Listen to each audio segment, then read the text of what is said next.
Hello and welcome to this video on risk. We're going to have a look at what risk is and take a look at how to use a risk matrix.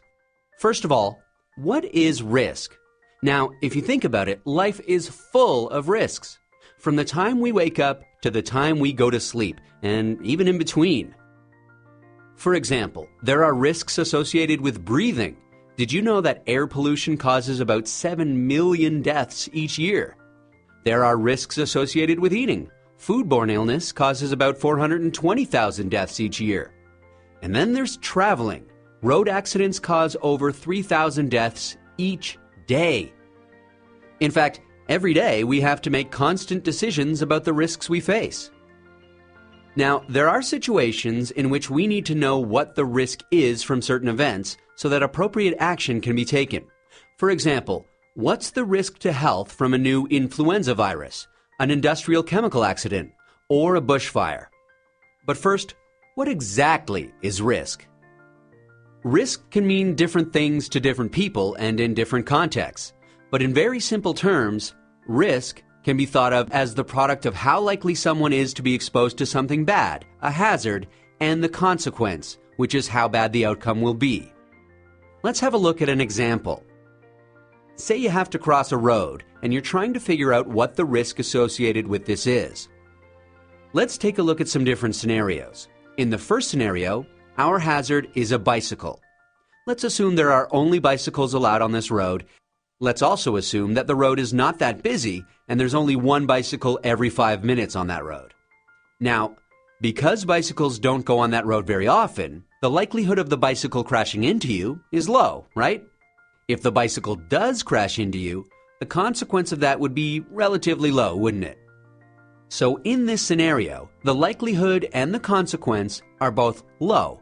Therefore, the overall risk is low. Now, obviously, if there are bicycles traveling more frequently, the likelihood of a crash would be higher. But the consequence, if a bicycle did crash into you, would still be low. But what if things were different? Let's change that bicycle to a truck. Now, with a truck passing every 5 minutes, the likelihood of a crash would still be low. However, the consequence is far more severe. Now, imagine if it was a busy truck route and trucks were going on this road very frequently. In this scenario, both the likelihood of a crash and the consequence will be high, which means that the overall risk would be high. You wouldn't even consider crossing this road, right? A simple way of visualizing this and figuring out the overall level of risk is by using a risk matrix. In a risk matrix, information about consequence and likelihood can be used to determine the overall level of risk.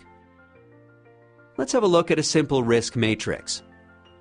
A risk matrix is basically a table or grid with a measure of likelihood on one side and consequence on the other, graded from low to high. The combination of the two, which is the overall level of risk, can be categorized as low, medium, or high, and color-coded. So let's get back to our example. In the scenario in which there are bikes traveling very infrequently, the likelihood is low and the consequence is low. Therefore, the overall risk is low.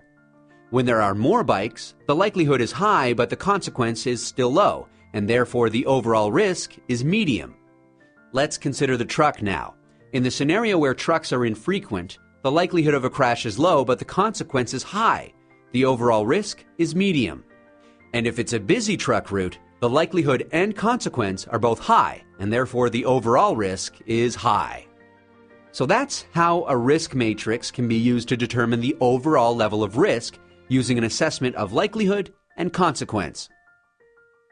There are many different types of matrices in use with varying degrees of complexity. They can have many categories and different grades of risk. They may also have different ways of defining categories of likelihood and consequence. For example, a high likelihood may mean that it's expected to occur in most circumstances, and a low likelihood may mean that it may occur only very rarely, such as once in 100 years. With consequence, a high consequence may mean multiple deaths, and a low consequence may mean only minor injuries. So, the risk matrix and the categories that are used can vary, and therefore should be relevant to the situation and context in which the risk assessment is done. Regardless of this, risk matrices follow the same principle. Although risk matrices have their limitations, such as being subjective, not being consistently interpreted, and not taking time frames into consideration, they are a useful and practical tool to categorize risk. And that's an introduction to risk and how to use and interpret a risk matrix.